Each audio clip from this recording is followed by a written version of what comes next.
আসসালামু আলাইকুম বন্ধুরা, সবাই কেমন আছেন? চলে আসলাম নতুন একটা ভিডিও। এটা হলো জলপাইয়ের সিজন। জলপাই দিয়ে বিভিন্ন রকমের তরকারি বিভিন্নভাবে রান্না করা যায়। আজকে আমি জলপাই দিয়ে ভাজি মাছ রান্না করব। এই তেলাপিয়া মাছগুলো আমি পুকুর থেকে বড়শি দিয়ে ধরছি। ধুয়ে কাটি কুটি এখন ভালো করে লবণ মাখিয়ে ধুয়ে নিব। সামান্য হলুদ আর লবণ দিয়ে ভালো করে মচমচা করে ভেজে নিব। আমার অবশ্য ভাজি মাছের ক্ষেত্রে একদম মচমচা হইলে, যেটা তরকারিতে দেওয়ার পরেও যাতে মচমচে থাকে, খাইতে ভালো লাগে, ওই ধরনের মাছ ভালো লাগে। আবার অনেকে আছে হালকা ভাজি পছন্দ করে, অনেকে আবার কাঁচা পছন্দ করে। টাটকা মাছ কাঁচা খাওয়া যায়, তবে তেলাপিয়া মাছ কাঁচা আমার পক্ষে কখনোই সম্ভব না, তাই আমি খাই না। এর ফাঁক দিয়ে, মাছ ভাজির ফাঁক দিয়ে আমি যা যা উপকরণ লাগবে সব কেটে কুটে নিয়েছি।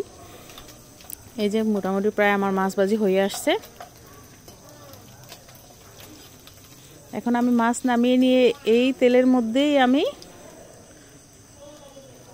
তরকারি রান্না করব।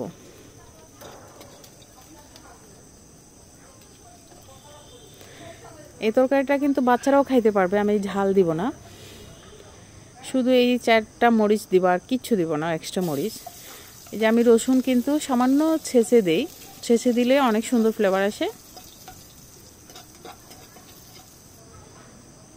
এখন দিয়ে দিলাম এখানে পেঁয়াজ কুচি। আপনারা টকের মধ্যে পেঁয়াজ কুচি না দিলেও হয়, শুধু রসুন দিয়ে ভাগার দিলেই হয়, অনেক স্বাদ হয়। আমাদের সিলেটে আবার ঝাল খায় না, টকের মধ্যে ঝাল এবং পেঁয়াজ খায় না। আবার কেউ খায়, কেউ খায় না। আমি সব ধরনেরই খাই। এই যে এখানে 4টা কাঁচামরিচ আর 6-7টা জলপাই দিলাম।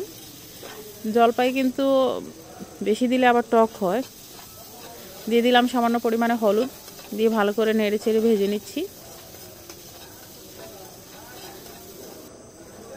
দিয়ে দিলাম পরিমাণ মতো লবণ। আসলে টক জিনিসটা এমনই, যারা খাইতে ভালোবাসে তারা খাইয়ে দেখবেন যে কত মজা লাগে। ভাত খাওয়ার পরে শেষে দিয়ে যদি টক দিয়ে ভাত খান, তাহলে আপনার খাবারটাও হজম হবে, আপনার ভালো লাগবে। এখন দিয়ে দিব ভাজি মাছগুলা। সামান্য পরিমাণে ধনিয়ার গুঁড়া দিলাম। আর কোনো মশলা দিব না, এই এতটুকুই মশলা দেওয়া শেষ, এখানে আর কোনো মশলা দেব না। দিয়ে দিলাম পরিমাণ মতো পানি। এটা একটু ঝুলঝুল থাকবে, যত ঝুলঝুল থাকবে তত ভালো। প্রায় হয়ে আসছে, চুনে ছেড়ে চেক করে দেখতেছি। এই যে মাছগুলো আস্ত রয়েছে। আমার বাচ্চাদেরকেও কিন্তু আমি এই তরকারিটা দিব, এখানে তো কোনো ঝাল নাই। বাচ্চারা এগুলো খুব পছন্দ করে, টক বা ডালের মধ্যে একটু টক বা আলাদা টক তরকারি রান্না করে দিবেন, খাবেন। আলু ভর্তা আর তরকারি দিয়ে খাচ্ছি, সাথে আমার খোকাও আছে। সবাই ভালো থাকবেন, আল্লাহ হাফেজ। কেমন হলো কমেন্ট করে জানাবেন। ধন্যবাদ সবাইকে।